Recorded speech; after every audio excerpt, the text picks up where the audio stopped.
이 시간 하나님이 우리에게 주시는 말씀 보겠습니다. 창세기 32장 22절부터 32절까지의 말씀입니다. 구약성경 창세기 32장 22절로 32절까지의 말씀입니다.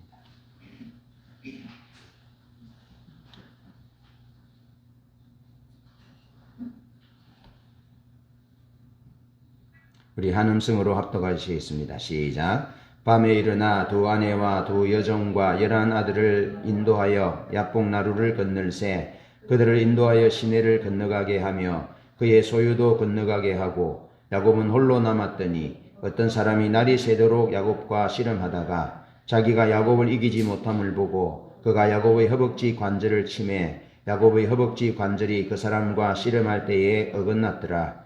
그가 이르되 날이 세리하니 나로 가게 하라. 야곱이 이르되 당신이 내게 축복하지 아니하면 가게 하지 아니하겠나이다.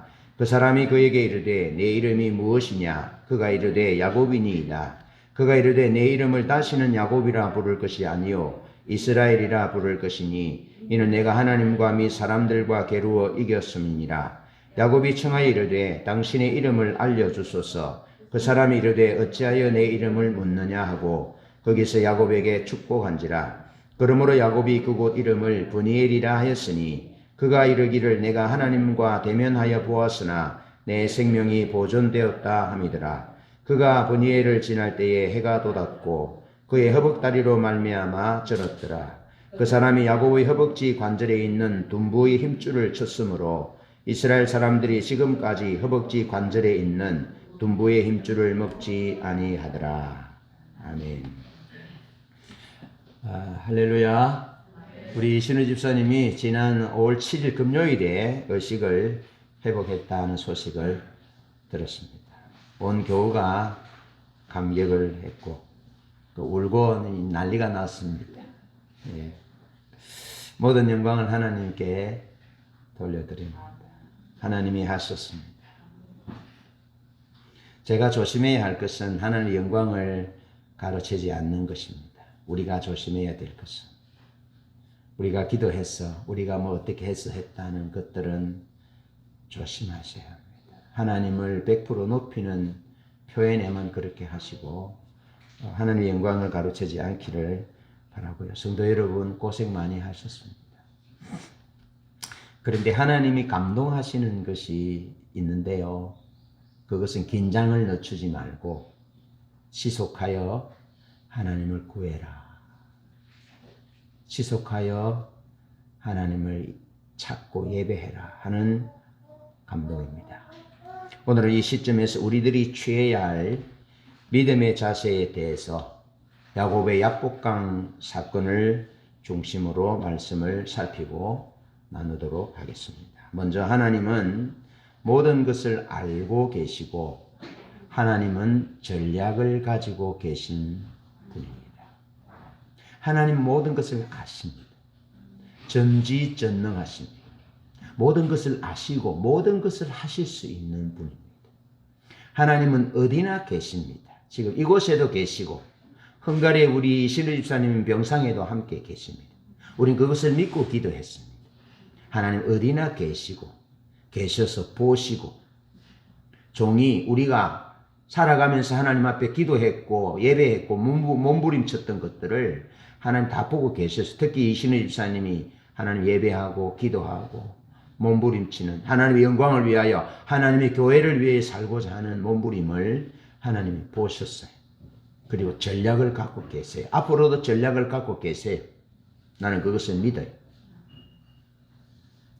자, 전략에 있어서 우리의 전략이 있고 하나님의 전략이 있습니다. 자, 우리 사람들의 전략을 한번 살펴보겠습니다. 먼저 본문에 나오는 야곱의 전략인데요.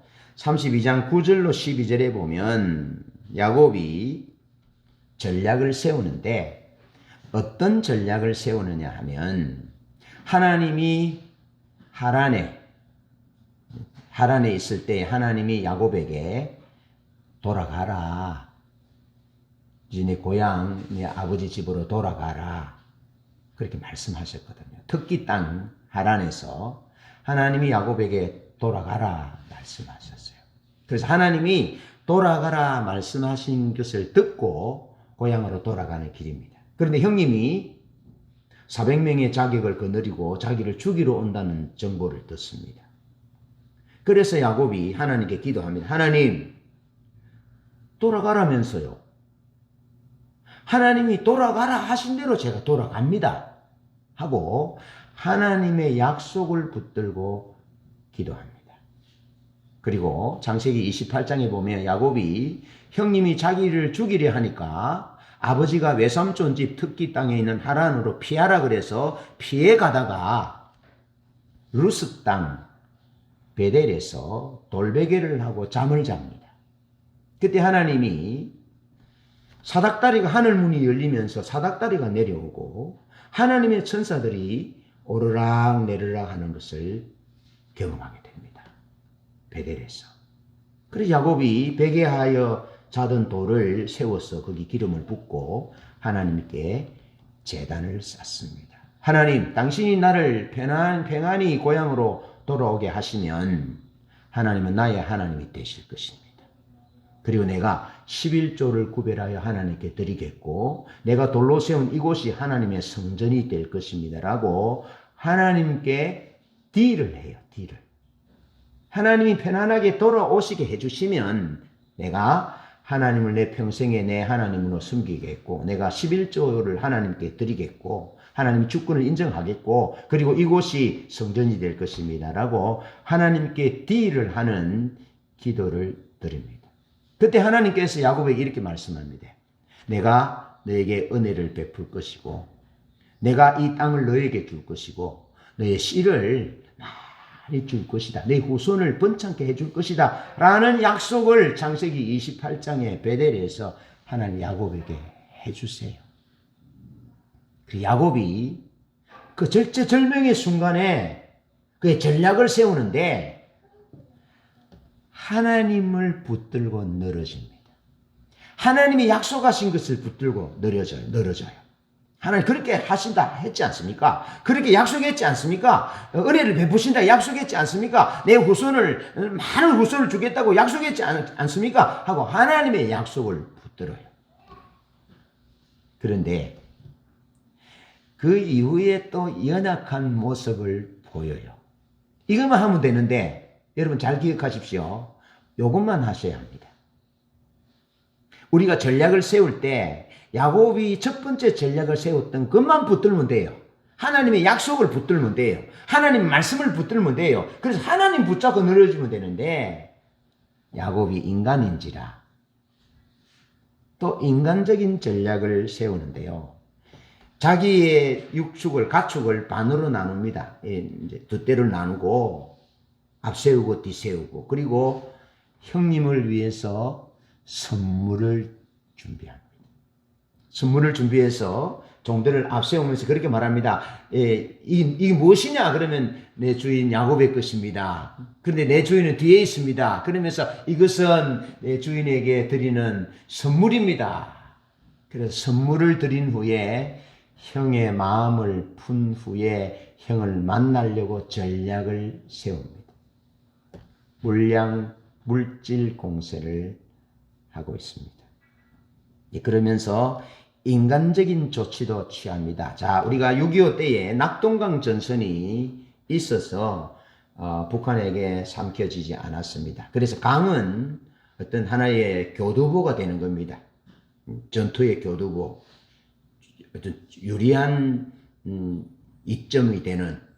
그래서 야복강을 사이에 두고 사랑하는 아내도 건너고 자식들도 건너고 소유도 다 건넜어요. 야복강을 건넜어요.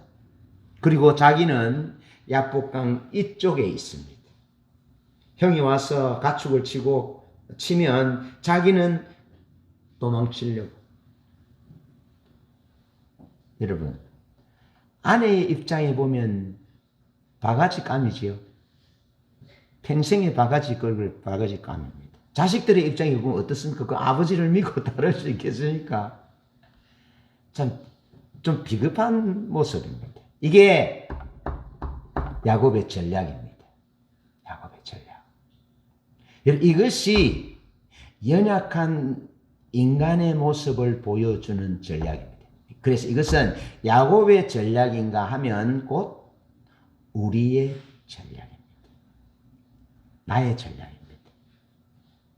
뭐 때문에 그렇습니까? 죽을까봐 두려워서 그런 전략을 세우는 것입니다. 일반적으로 두려움에 맞서는 사람들의 모습입니다.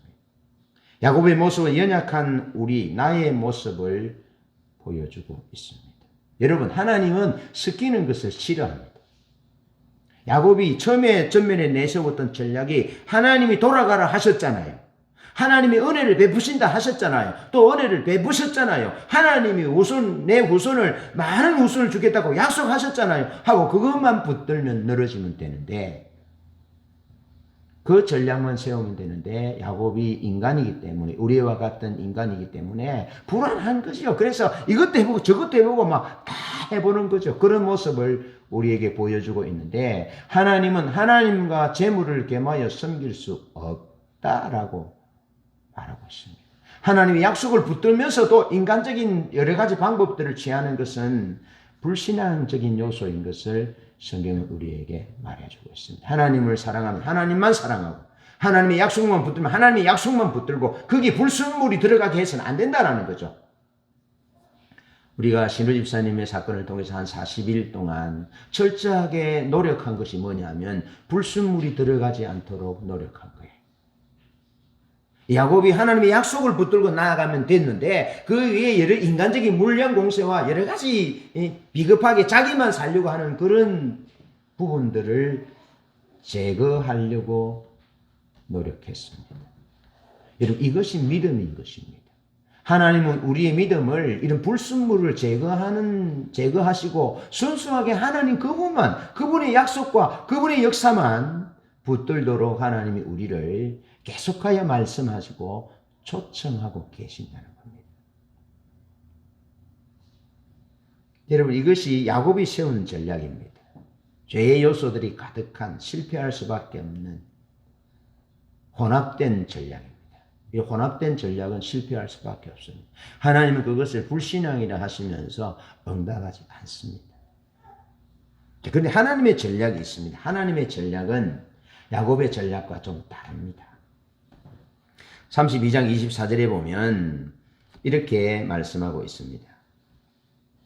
야곱은 홀로 남았더니 비겁하잖아요. 아내를 보내고 자식들도 다 보내고 아내들을 죽이면 자식들을 죽이면 자기는 도망치겠다는 겁니다. 비겁한 전략입니다. 야곱은 홀로 남았더니 어떤 사람이 날이 새도록 야곱과 씨름하다가 그랬습니다. 하나님의 전략은 싸움을 걸어오십니다. 왜 하나님이 싸움을 걸어오십니까? 그대로 두면 안 되겠습니까? 그대로 두어서 그냥 자연인 그대로 자기중심적인 삶을 살다가는 하나님의 축복과 하나님의 생명을 유업을 누리지도 못하고 그냥 그렇게 그런 인생으로 범범한 인생으로 끝날 수밖에 없기 때문에 하나님은 안 되겠다 생각하신 거예요. 안 되겠다. 그래서 싸움을 걸어오신 거예요. 여러분 어떻습니까? 하나님이 지금 우리의 상황 가운데 우리 가정 가운데 내 삶 가운데 하나님 싸움을 걸어오신 것 같아요. 싸움을 걸어오신 것 같아요. 우리 집에는 하나님 싸움을 걸어오셨는데요. 5명이 죽었어요. 5 형제가 죽었다니까요.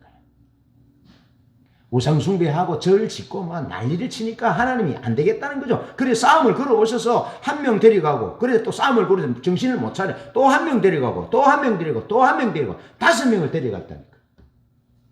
5명. 그래도 정신을 못 차니까 우리 아버지 다리를 절단했어요. 다리를. 그래서 정신을 못 차니까 우리 고모가 아기를 못 가져요. 불임이에요, 불임. 얼마나 우리 고모가 키도 크고 예쁘고 잘생겼는지 몰라요. 그리고 사업수단이 많아가지고 막 얼마나 사업도 잘하는지 몰라요. 하나님 싸움을 거시는 거예요. 우상숭배하고 자기중심적인 이중심적인 삶을 살면 네 집에는 그저 그렇게 살 수 있을지 몰라도 하나님이 주시는 풍성한 생명과 유업은 누릴 수 없다. 그래서 하나님께로 돌아오도록 하나님이 싸움을 거셨다는 겁니다. 그리고는 저희 형제 삼형제가 하나님 앞으로 나왔지 않습니까? 그리고 저희 어머니 하나님 앞으로 나왔지 않습니까? 하나님 싸움을 거신다니까요. 왜 싸움을 거십니까? 자기 중심적인 삶에서 하나님 중심적인 삶으로 돌아오라고, 이기적인 삶에서 하나님 중심, 이타적인 삶으로 돌아오도록 하나님이 싸움을 거시는 거예요. 한번 보십시오. 야곱이라는 작자입니다. 자기 살고자 아내 강 건네놓고 자식들 건네놓고 자기 형 에스가 400명을 거느리고 와서 자기 아내들과 자기 자식들의 목숨을 해치면 자기는 36개 주랭량 치려고. 극히 이기적인, 극히 자기중심적인, 자기만 잘못된다는 이런 모습이 야곱의 모습입니다. 이런 모습이 우리에게 있습니다. 그래서 하나님이 싸움을 걸어오세요. 싸움을 걸어오세요. 25절에는 싸움을 씨름하는데 자기가 야곱을 이기지 못함을 보고 그가 야곱의 허벅지 관절을 치매 야곱의 허벅지 관절이 그 사람과 씨름할 때 어긋났더라. 여러분, 하나님과 싸우는데 누가 이겼다고요? 야곱이 하나님이 이기지 못하고 있습니다. 이거 힘을 얘기하는 것이 아닙니다. 하나님과 야곱이 싸우면 하나님이 힘이 세겠어요? 야곱이 힘이 세겠어요? 비교 불가합니다. 이것은 하나님이 싸움을 걸어오시는 부분은 이기적인 야곱의 모습이 깨어지기를 원해요. 자기중심적인 야곱이 깨어지기를 원하여 싸움을 걸어오셨는데 야곱이 이겼다, 하나님이 이기지 못했다는 말은 야곱이 이기적인 자기 야곱의 야삭바른 것을 계속 붙들고 있다는 겁니다. 이게 깨져야 하나님의 생명과 복이 들어갈 건데 그걸 붙들고 있다는 겁니다. 이해되시죠? 계속 싸우는데도 하나님과 싸우는데 물리적인 힘의 대결이 아니고 가치의 대결인 겁니다. 가치의 대결. 이 가치의 대결에서 야곱은 이기적인 자기의 가치, 자기중심적인 가치, 생명을 줄 수 없는 멸망으로 가는 이 가치를 야곱은 계속해서 고집하고 있고 하나님은 그거 내려놔 그거 내려놔 계속해도 야곱이 내려놓지 않는 것을 25절에는 그렇게 설명하고 있습니다. 자기가 야곱을 이기지 못함을 보고 야곱이 자기 중심 이기적인 것을 내려놓지 않는 상태를 이렇게 표현하고 있는 것입니다. 그래서 하나님이 어쩔 수 없이 야곱의 허벅지 관절을 쳤어요. 그래서 야곱의 허벅지 관절이 그 사람과 씨름할 때에 어긋났어요. 여러분, 때로는 우리에게 이 허벅지 관절을 쳐서 어긋나여 절개되는 것이 우리에게 은혜입니다. 왜냐하면 적은 육신적인 부분들을 잃고 연약하고 적은 부분들을 잃고 영원하신 하나님을 붙잡고 하나님 중심적인 삶과 하나님의 가치를 붙잡고 하나님 속으로 들어가고 하나님의 풍성한 생명을 받을 수 있는 단초를 제공하기 때문에 축복이라는 겁니다. 때로 우리에게 당하는 환난은 실패는 하나님의 위장된 축복으로 다가오는 거죠. 야곱이 하나님에게 치지 않아요. 깨어지지 않았어요. 그래서 하나님이 그것을 허벅지 관절을 쳤어요. 힘줄을 쳤어요. 그랬더니 26절 그가 이르되 날이 세리하니 나로 가게 하라. 야곱이 이르되 당신이 내게 축복하지 아니하면 가게 하지 아니하겠나이다. 야곱이 처음부터 하나님의 축복을 구한 것이 아닙니다. 처음부터 하나님 그분을 구한 것이 아닙니다. 처음부터 하나님 중심적인 삶을 구한 것이 아닙니다. 하나님의 축복을 구한 것이 아닙니다. 그가 이기적인 자기 중심 것을 붙들고 안 놓으니까 하나님이 그거 놔야 돼. 그거 놔야 살아. 해도 안 놓으니까 하나님이 그것을 놓게 하기 위해서 허벅지의 힘줄을 친 거예요. 그러니까 허벅지 힘줄이 쳐서 야곱이 이제 장애를 가지게 됐어요. 다리를 절게 됐어요. 그러니까 한번 생각해 보세요. 예전에는 건강하게 살아서 자기가 원하는 것을 이루었는데 이제 장애를 가졌어요. 장애를 가졌단 말이에요. 깨졌단 말이죠. 자기가 붙잡고 있던 자기 중심적인 이기적인 부분들이 깨졌어요.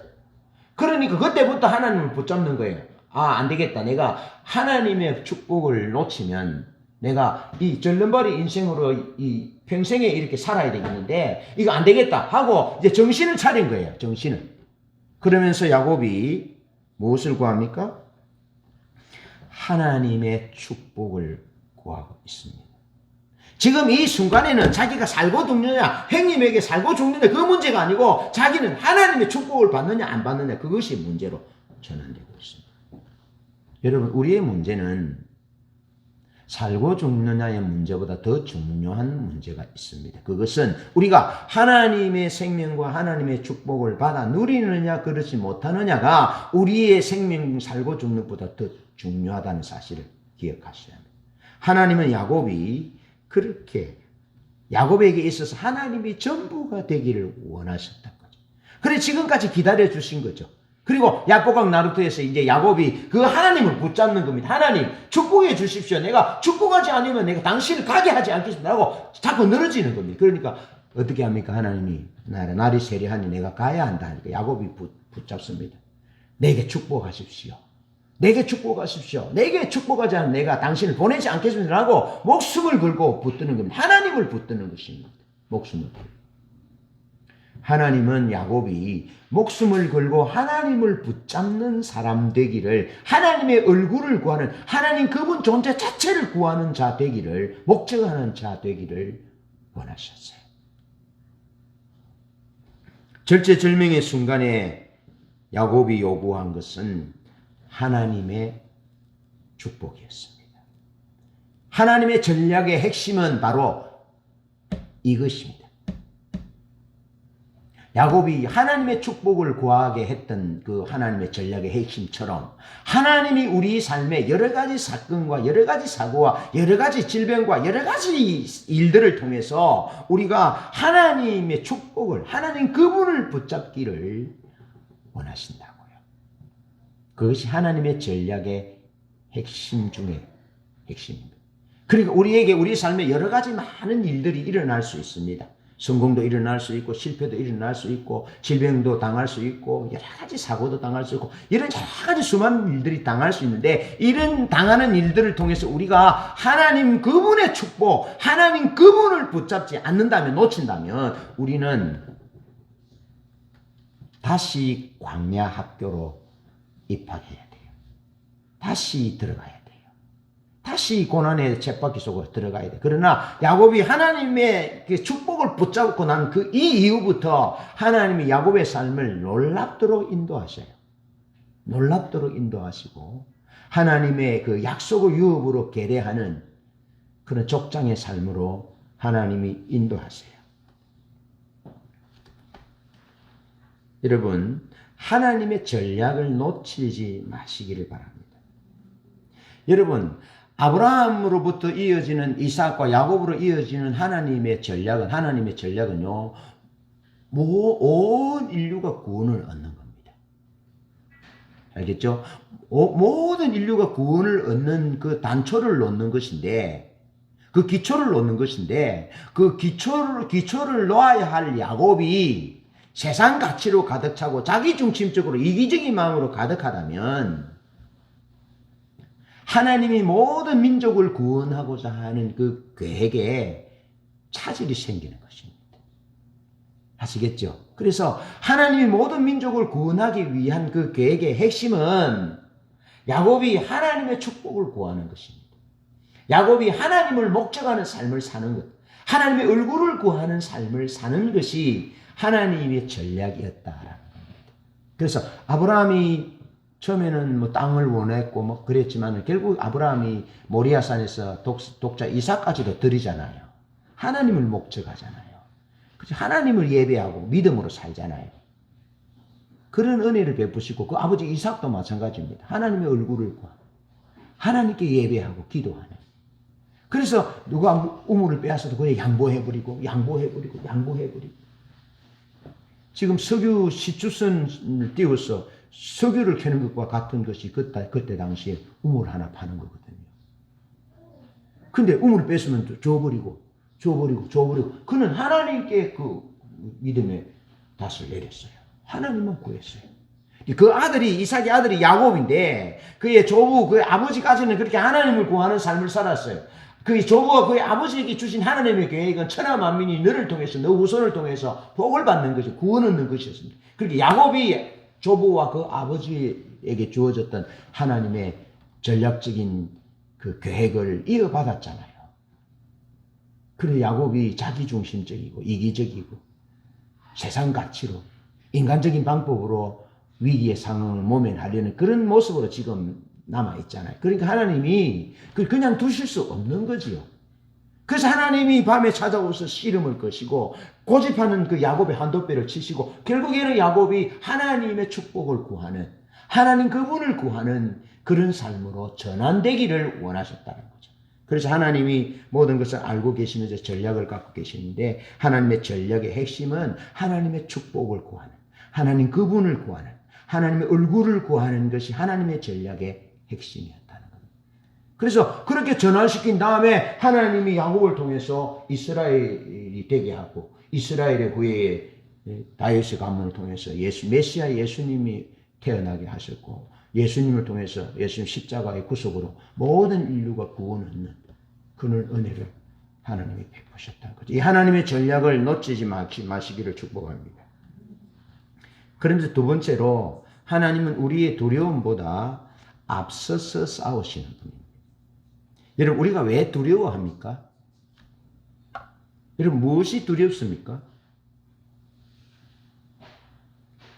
사람이 두려워하는 것은요, 체면 때문에 두려워합니다. 체면.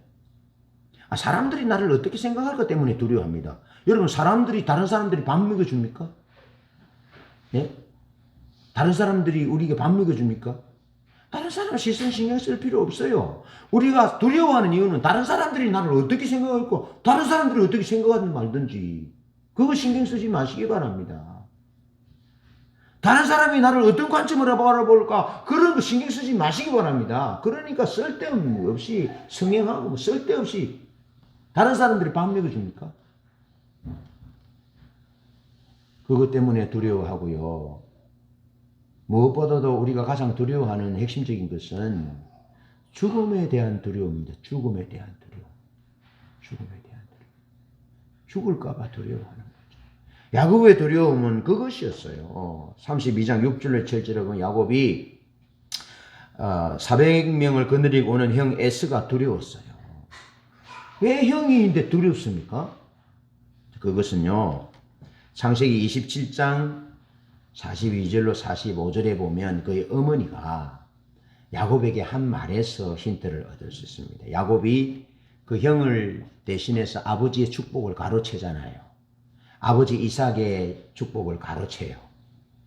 그때 그 형 에스가 아버지 내게 축복하십시오. 내게 축복하십시오. 울면서 축복해달라고 하니까 얘야 내게 빌 축복이 없구나. 네 동생에게 다 빌어버렸어. 네게 줄 축복이 없다 하니까 울면서 그의 마음에 이렇게 말합니다. 아버지가 돌아가시면 내가 너를 죽일 거다. 라고 말해요. 그 마음에. 근데 그 어머니 리브가는 그 큰아들 에서의 그 마음의 분노의 소리를 들어요. 듣고는 야곱에게 말합니다. 형이 너를 죽이려 하니 죽여서 원한을 풀려 하니 너는 잠시 외삼촌 집에 가 있으라. 어떻게 내가 하루아침에 두 아들을 잃겠느냐라고 말합니다. 여러분 에서가 형으로서 야곱을 죽이면 야곱이 죽었죠. 그리고 당시에 법이 그 형제를 죽인 자도 죽이게 되어 있습니다. 그래서 리브가가 하루아침에 두 아들을 두 자식을 어떻게 잃겠느냐라는 표현은 그런 표현입니다. 형이 동생을 죽이면 동생이 죽고 형도 살아남을 수 없어요. 그래서 20년 전에 외삼촌 댁으로 피난해서 다시 20년 만에 고향으로 돌아가는데 그 형 에스가 400명을 거느리고 온다라는 첩보를 듣습니다. 그럼 뭐 하려고 온다는 것을 짐작할 수 있습니까? 죽이려고. 20년 전에 그 축복을 가로챈 그 원한 때문에 자기를 죽이려고 했던 그 형의 감정을 야곱은 기억하고 있거든요. 그래서 20년의 세월이 지났지만 형이 400명의 군사를 거느리고 온다라는 첩보를 듣고 정보를 듣고 나를 죽이려 오는구나 라고 생각하고 두려워했던 것이죠. 그러면서 야곱이 또 다른 두려움은 자기가 죽는 것도 두려웠지만 32장 11절에 보면 야곱은 형 에스가 자신과 자신의 처자를 칠까 봐 두려워 떨고 있습니다. 자신도 죽이고 자기 자녀들도 자기 아내도 죽일까봐 두려워 떨고 있는 것입니다. 여러분, 우리 신우 집사님이 기도할 때 신우 집사님 별세할까봐 많이 떨었습니다. 많이 떨었어요. 우리 인숙 집사님 많이 두려웠어요. 저는 평생에 우리 세미의 눈물을 기억할 것 같아요. 우리 인숙 집사님의 안절부절을 못하는 불안을. 우리 상민 형제가 아버지를 위하여 목소리를 녹음한 것도 기억해요. 여러분, 그렇습니다. 사람은 두려움의 존재입니다. 네, 두려움의 존재입니다. 특히 죽음에 대한, 질병과 죽음에 대한 두려움, 사랑하는 이를 잃는 것에 대한 두려움은 여러분 말로 표현할 수가 없습니다. 내 목숨이잖아요. 내 목숨. 네? 표현할 수 없습니다. 여러분, 종교개혁자 마틴 루트도 참 많이 두렵고 힘들었던 것 같습니다. 그런데 루트가 찬송가 585장 찬송을 지었는데 그 찬송은 뭐냐면 내 주는 강한 성이요 내 주는 강한 성이요 방패와 병기 되시니 큰 환난에서 우리를 구하여 내시리로다. 이 장수 누군가 주 예수 그리스도 만군의 주로다. 당할 자 누구랴 반드시 이기리로다. 할렐루야. 루터가 두려움을 이겨낸 그 배경이 되는 말씀이 시편 46편 말씀입니다. 시편 46편 1절로 3절에 보면 하나님은 우리의 피난처요 힘이시니 환난 중에 만날 큰 도움이시라. 땅이 변하든지 산이 흔들려 바다 가운데 빠지든지 바닷물이 흉룡하고 뛰놀든지 그리할지라도 우리는 요동하지 아니하리로다. 하나님이 계시기 때문에 우리는 두려워하지 아니하리로다. 그렇게 이 말씀을 토대로 하여 루터가 그 성경을 그 찬송을 짓고 그 찬송을 부르면서 영적인 싸움을 싸워서 승리하거든요. 여러분, 우리가 이것을 붙들고 기도했습니다. 하나님은 우리의 피난처시오 환난 중에 만날 큰 도움이시라. 땅이 변하든지 산이 흔들려 바다 가운데 빠지든지 바닷물이 흉룡하고 뛰놀든지 우리는 두려워하지 아니하리로다. 왜? 하나님이 계시기 때문에. 그리고 우리 기도했습니다. 신우 집사님이 기도했습니다. 그 말씀을 붙들고 기도했습니다. 하나님 당신이 피난처고 환난 날에 도움이시고 큰 도움이시고 방패시라 하셨지 않습니까? 라고 이것을 붙들고 우리가 하나님 앞에 기도합니다. 이것은 46편은 고라 자손의 시인데요. 피조 세계가 혼돈되고 말할 수 없는 질병과 환난 가운데 있을 때에 하나님을 의지하여 하나님 피난처 삼고 도움 삼고 하나님을 의지하여 일어섰다는 담대하게 이겼다라는 그런 찬송이잖아요. 그러면서 여전히 고라의 시편 가운데 42편은요. 42편 5절과 11절에 보면 낭망할 수밖에 없는 소망이 끊어질 만한 상황, 불안한 상황, 그런 상황 가운데 반복적으로 그렇게 고라 자손은 하나님을 찬양합니다. 예. 내 영혼아 내가 어찌하여 낙심하며 내 속에서 불안하여 하는고 너는 하나님을 바라라. 나는 내 얼굴을 도우시는 하나님을 여전히 찬송하리로다. 하나님을 구하고 있습니다. 하나님을 구하고 하나님을 바라고 소망이 없는 소망이 끊어진 그런 절망적인 죽음의 상황 가운데 놓였었을 때도 고라 자손은 하나님을 구하고 있습니다. 하나님을 바라고 있습니다. 내 영혼아 내가 어찌하여 낭망하며 내 속에서 불안하여 하는고 너는 하나님을 바라라. 나는 내 얼굴을 도우시는 여호와를 여전히 찬송하리로다. 여러분, 신우 집사님이 헝가리에서 시차만 해도 13시간입니까? 8시간입니까? 그래 먼 곳에 있는데 에어 앰뷸런스를 띄우려 해도 한 번에 못 온대요. 한 번 쉬고 와야 된대. 그런 상황 가운데도 우리가 하나님을 찬송하며 하나님을 예배하고 하나님을 기대하니까 하나님 그분이 우리에게 긍휼과 자비를 베푸셨어요. 고라자신의 고백처럼, 루터의 고백처럼 그렇게 하나님 앞에 나아가는 거죠. 하나님을 구하는 거죠. 하나님을 바라는 거죠. 왜 그렇습니까? 하나님이 피난처시고 방패시고 환난날에 만날 큰 도움이시기 때문에 하나님 그분을 구하는 거죠. 우리가 할 일이 그것밖에 없었어요. 예수 집사님 헝가리 가야 되는지 말아야 되는지 어떻게 해야 될지 갈피를 못 잡고 있을 때 우리가 한 것은 하나님 그분을 구하는 것밖에 없어요. 하나님 그분이 도우셔야 된다고요. 우리는 불가능하다고 하나님 그분이 도우셔야 된다고. 하나님은 구했어요. 어떻게 보면 어리석은 것처럼 보였을지 몰라요. 그러나 여러분 꼭 믿으셔야 합니다. 하나님이 우리를 대신하여 싸우시는 분이에요. 하나님이 사단과 싸우셨고요. 하나님이 신우 집사님 질병과 싸우실 때 하나님이 종을 붙드셨어요. 하나님이 싸우셨어요. 하나님은 우리를 위해서 싸우시는 분이에요.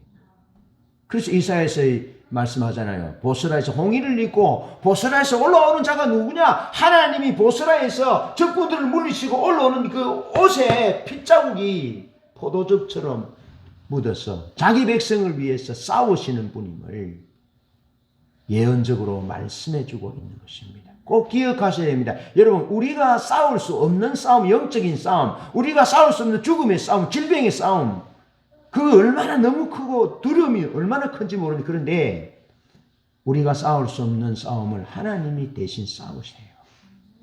믿으셔야 돼요. 하나님은 싸움에 능하신 전사예요. 여러분, 여호사밧이 모압 군대가 에돔과 모압이 합작하여 쳐들어왔을 때 여호사밧이 하나님의 찬양대를 세워서 하나님을 찬양하잖아요. 하나님을 찬양해요. 하나님을 찬양할 때에 하나님이 기적을 베푸셔서 역사하세요. 아멘. 하나님 역사하세요. 아사 왕이 모압의 100만 대군 앞에서 풍전등화 같은 상황도 일으키기도 합니다. 하나님과 사람 사이에 도우실 수 있는 분은 하나님밖에 없습니다. 사람이 하나님을 이기지 못하게 하여 주십시오 라고 기도합니다. 그때 하나님이 아사를 도우셔서 100만 대군을, 구스의 100만 대군을 물리치게 합니다. 할렐루야.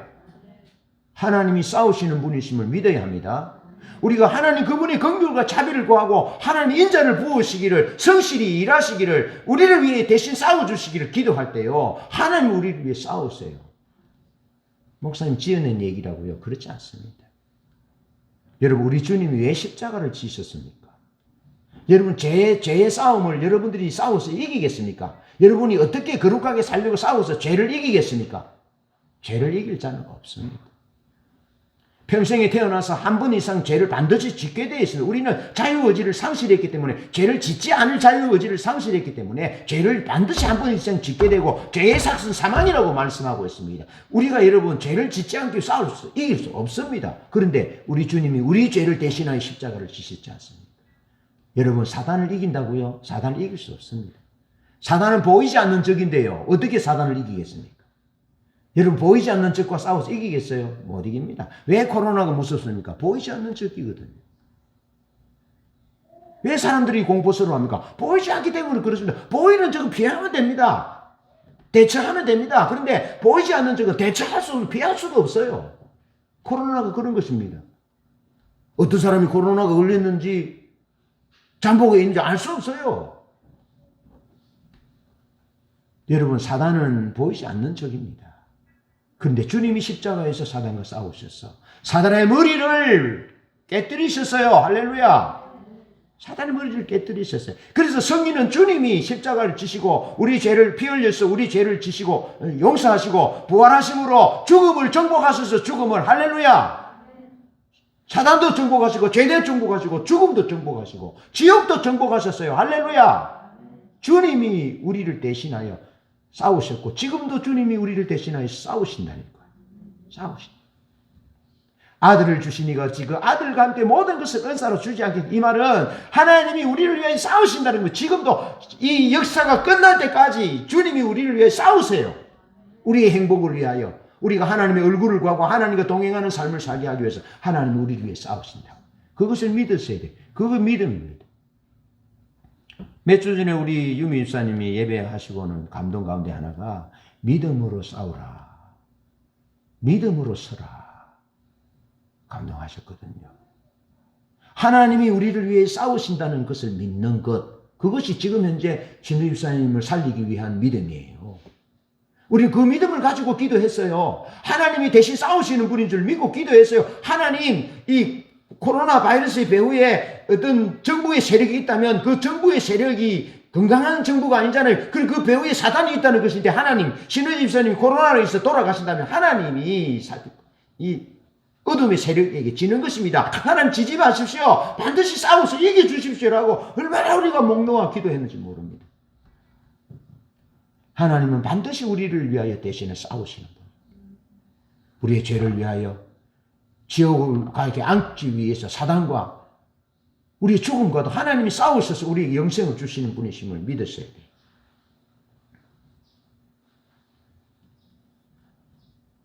여러분, 하나님을 구하면 하나님이 싸우시고 높이시는데요.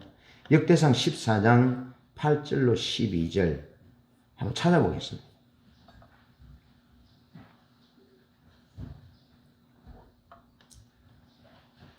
역대상 14장 15절 보겠습니다. 역대상 14장 15절.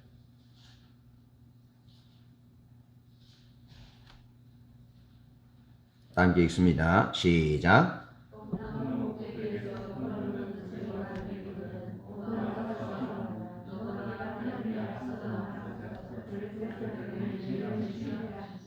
아멘. 하나님 어떻게 하신다고요? 앞서 나가시는 분이에요. 이 말은 이런 말, 공동번역에서 이렇게 말합니다. 사시나무에서 사람 걸음걸이가 들리거든. 뽕나무에서 사람 걸음걸이가 들리거든. 하나님이 너희를 위하여 앞서 싸우시는 줄 알아라. 그렇게 공동번역에서 번역하고 있습니다.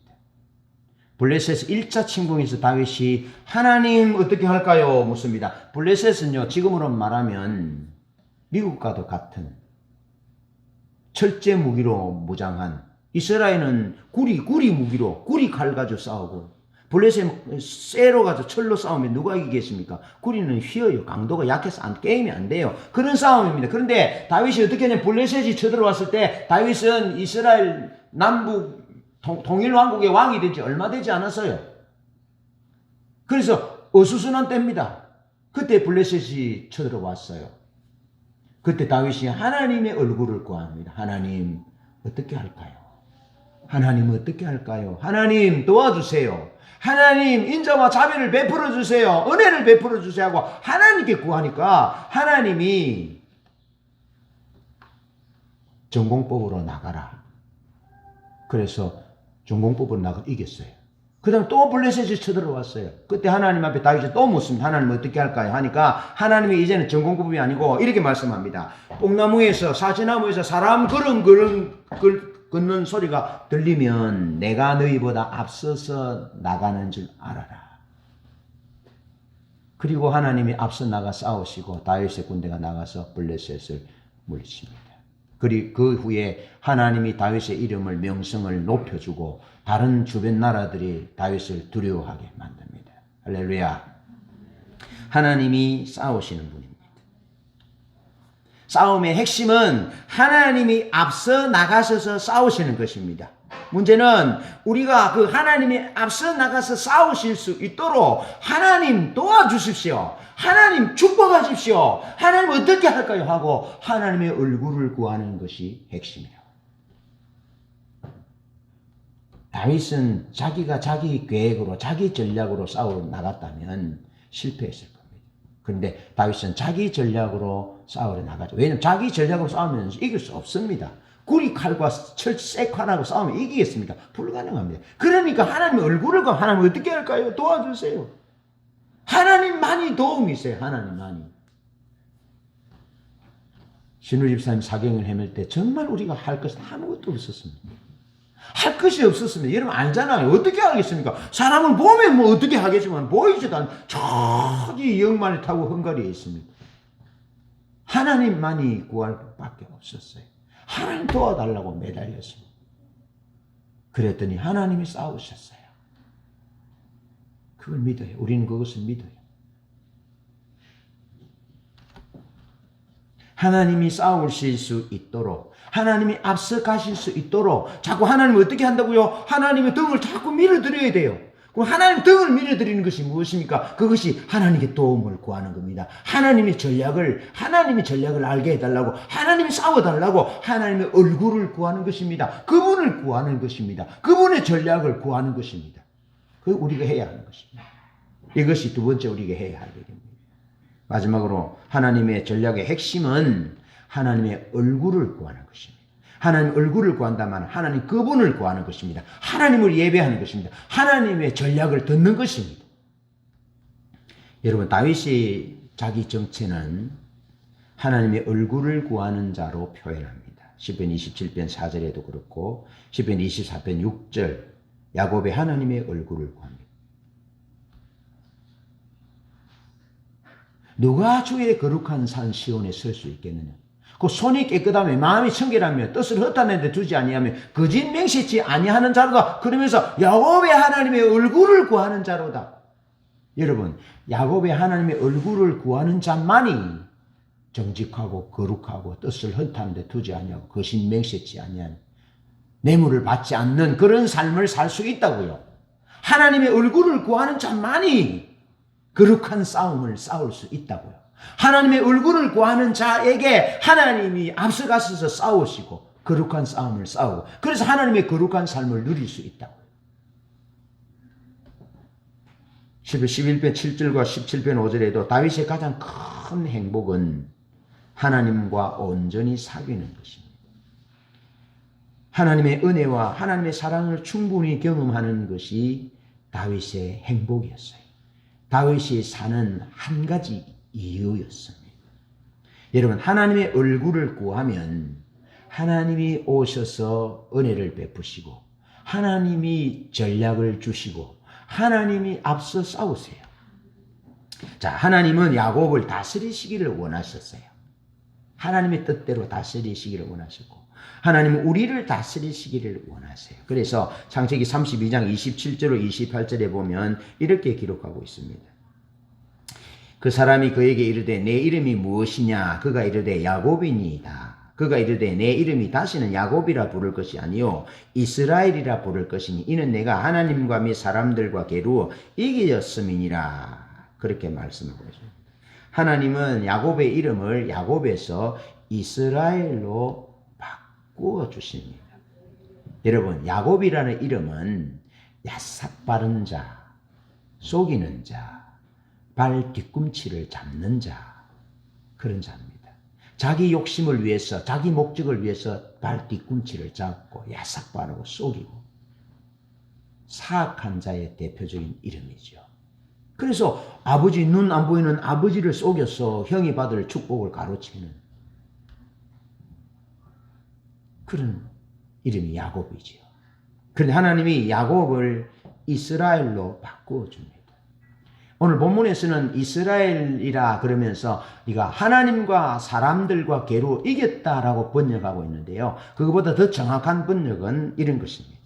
이스라엘의 의미는 하나님이 다스리기를 원하는 사람. 하나님과 사람들과 게로 이겼다는 표현은 야곱에 가깝습니다. 어쩌면. 그런데 더 정확한 번역은 하나님이 다스리시기를 원하시는 사람. 하나님의 주권 앞에 순복하는 사람. 하나님이 이끄시는 대로 인도하시는 대로 따라가는 사람. 하나님과 더불어 왕 노릇할 사람. 왕이라는 겁니다. 왕. 이스라엘이라는 이름의 뜻이 왕이라는 것입니다. 하나님의 얼굴을 구할 때 하나님이 그를 왕이 되게 하시는 겁니다. 왕 같은 존재가 되게 하는 것입니다. 실제로 이스라엘의 12지파는 이스라엘 야곱에게서 나옵니다. 야곱의 아들들이 12지파가 만들어집니다. 이스라엘 나라가 생겨지는 겁니다. 그러니까 왕이라 해도 부족한 표현인 거죠. 이스라엘의 이름은 하나님이 야곱을 그렇게 바꾸어 주었다고요. 하나님의 얼굴을 구하는 야곱을 그렇게 바꾸어 주었다고요. 이스라엘로 바꾸어 주었다니. 우리가 하나님을 목적하고 하나님의 전략을 구하고 하나님의 도움을 구하고 하나님의 얼굴을 구하면 하나님이 우리를 다스리시기를 원하고 하나님이 우리를 더불어서 왕같은 존재가 되게 하신다고요. 할렐루야. 하나님이 하나님의 얼굴을 구하는 다윗을 목동을 아버지 양똥이나 치는 외양간이나 치는 그를 이스라엘 왕을 삼으시고요. 그의 계보에서 메시아가 태어나는 그런 은총을 하나님이 베푸셨어요. 그러면서 야곱은 하나님의 얼굴을 구하는 것입니다. 하나님의 전략적인 핵심은 야곱의 남은 생애를 통하여 하나님의 얼굴을 구하는 삶을 살기를 하나님이 원하셨고, 그래서 하나님이 하나님의 얼굴을 구하는 야곱을 하나님이 다스리시기를 원하셨고 인도하시기를 원하셔서 큰 민족을 이루는 그런 큰 나라의 초석을 놓는 이스라엘이 되게 하셨다는 거예요. 이스라엘의 나라의 이름은 이 야곱이 변한 이름이 이스라엘에서부터 가져온 것이에요. 하나님의 통치 안에서 승리하는 삶, 하나님과 왕 노릇하는 삶을 살기를 하나님이 원하셨다는 것이죠. 저는 믿기는 하나님이 신우 집사님 회복시키셔서 하나님이 다스리시기를 원하세요. 하나님과 더불어 이신우 집사님 왕 노릇할 거예요. 자, 그러려면 우리 왕비님이, 우리 박희숙 집사님 왕비님인데, 왕비님이 한번 보세요. 집사님 저를 보세요. 왕 같은 역사할 텐데 왕비님이 여보 그거 안 돼요. 여보 그거 못해요. 그러면 되겠어요? 그러니까 하나님이 왕같이 쓰시기 위해서 우리 인숙 집사님을 왕비처럼 지금 빚으신다고. 그러면 왕비님이 그렇게 한다는데 공주님과 왕자님이 아버지 그거 안 돼요. 우리 공주님이 아빠 그거 안 돼. 그러면 할 수 있겠어요? 못합니다. 그래서 하나님이 다스리시기를 원하시는 왕 같은 존재로 사용하시기 위해서 우리 가족이, 우리 교회가, 그렇다고 여러분, 우리 교회가 하나님의 얼굴을 구하지 않으면 되겠어요? 인본적으로, 인간적으로, 목사 자기가 원하는 대로 하면 되겠어요? 물질을 흘려보내면 되겠어요? 그러니까 하나님이, 인숙 집사님 가정이 하나님의 얼굴을 구하고, 하나님 목적하는 가정으로 세우셔서, 신우 집사님 통해서 그렇게 하게 하시고, 선한 목자 교회가 하나님의 얼굴을 구하는 교회로 전적으로 전환하여 하나님이 다스리시는 그런 교회가 되게 하시려고 그렇게 하신다고 나는 믿어요. 나는 그렇게 믿어요. 여러분, 말씀을 정리하는데요. 우리 조카가, 우리 큰 조카 딸이 6살 됐을 때 머리에 이상이 있어서 병원에 입원했어요. 그때 하나님이 우리에게 보이신 환상은 어두운 환상이었어요. 우리가 기도했지만 우리 조카, 딸은 세상을 떠났어요. 근데 미안하지만 신우 집사님에게 보여주신 환상도 똑같은 환상이었어요. 돌아가신다는 환상이었어요. 왜 하나님이 하셨다는 것이 그분이 인자와 긍휼과 자비를 베푸셨다는 것을 내가 믿느냐 하면 똑같은 감동이었어요. 그런데 물러설 수 없었어요.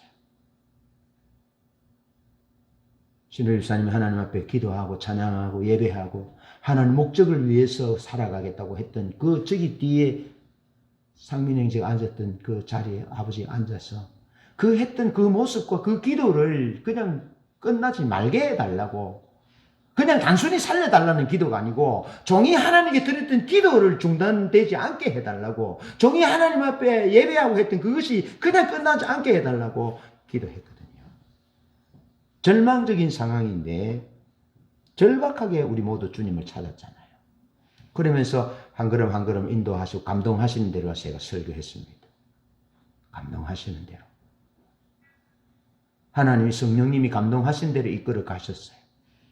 그런데 4월 28일 지난 4월 28일 수요일 새벽에 기도하다가 잠이 들었어요. 기도하다가 또 깨어서 또 기도하다 잠이 들고 또 기도하다 잠이 들고 그랬는데 제가 꿈을 꿨어요. 꿈을 꿨는데 제가 길을 찾아가는 꿈이었어요. 길을 찾아가는데 아주 가파른 산을 넘어가는데 이 산만 넘어가면 뭐 되겠는데 이 산을 넘어가는데 한 발을 이렇게 옮겨 디뎌야 할 그런 절박한 상황 가운데 나도 모르게 내 입에서 주님 도와주세요. 주님 도와주세요. 라고 절박하게 기도하는 장면이었습니다. 그런데 장면이 딱 바뀌면서 아주 넓은 운동장 같은 그 마당인데 물이 가득했어요. 물이 가득했는데 김청길 목사님이 그 독일군들이 여기 타고 다니는 그 모터사이클 있잖아요. 혼자 타는 말고 2인용. 그걸 타고 초록색 군복을 입고 철모를 쓰고 전투 상황이죠. 철모를 쓰고 거기 물안 그 운동장 같은데 그걸 타고 와서 내리는 거예요. 근데 내가 아는 체 인사를 하니까 내게 반갑게 온 거예요. 그러면서 제가 무슨 생각이 나냐면 어제 저녁 제가 이렇게 꿈을 꾼 그 전날 밤 컨퍼런스 때 김철길 목사님이 설교했거든요. 설교할 때 자기는 계급이 소령이래요, 소령. 자기는 계급이 소령인데 그렇게 철모를 쓰고 군복을 입고 나타난 거예요. 이 전투용 모터사이클을 타고 2인용을 타고 나타난 거예요. 그러면서 옛날부터 제가 청년 때부터 훈련받은 부분은 꿈에 주의 종이 목사님이 나타나면 주님이 오신 거다라고 훈련받았어요. 그래서 제가 바로 알았어요. 아, 주님이 오셨구나.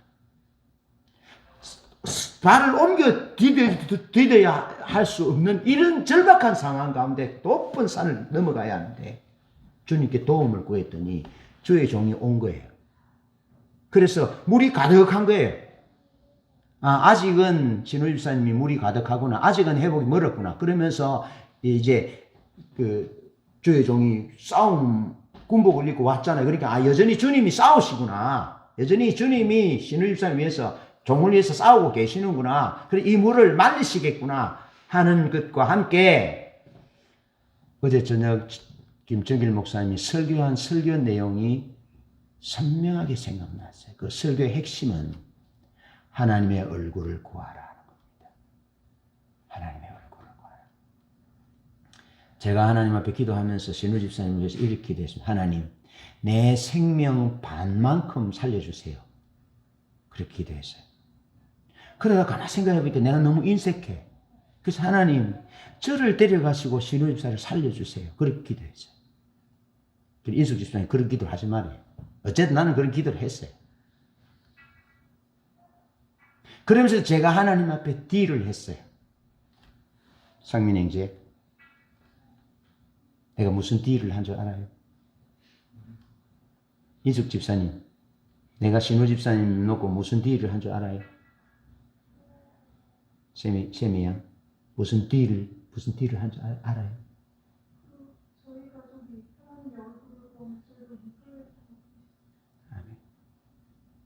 하나님, 내가 하나님의 얼굴을 구하는 삶으로 100% 전환하도록 하겠습니다.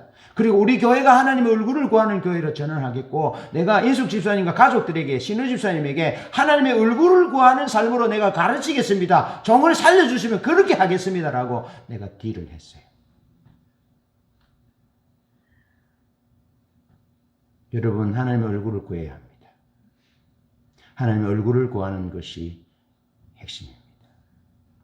이런 은혜가 우리 모두에게 충만하기를 축복합니다. 아멘. 찬양하겠습니다.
내리소